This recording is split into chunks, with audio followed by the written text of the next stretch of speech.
Praise the lord, హల్లెలూయా.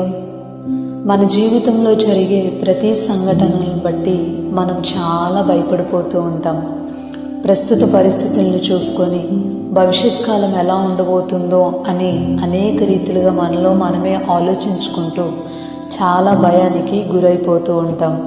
నా చదువు ఏంటి, నా భవిష్యత్తు ఏంటి, ఉద్యోగం వస్తుందో రాదో, వివాహం జరుగుతుందో లేదో, భవిష్యత్తులో నేను రాణించగలనో లేదో, ఈ వ్యాపారంలో లాభం పొందుకోగలనో లేదో అంటూ ఎన్నో రకాలైన ఆలోచనలతో ప్రతి విషయంలో కూడా చాలా భయపడిపోతూ ఉంటాం.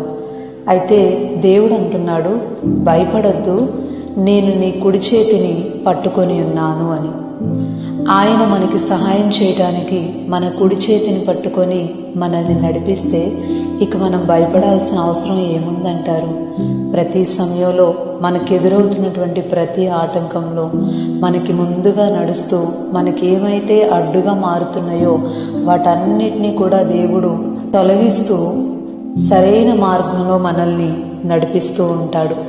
ఇక ఆయన మనతో ఉండి మన చేయి పట్టుకొని తీసుకెళ్తూ ఉన్నప్పుడు ఆయన ఎలాంటి మార్గంలో తీసుకెళ్ళినా సంతోషంగా వెళ్ళిపోవచ్చు, భయపడకుండా ధైర్యంతో. ఆమేన్.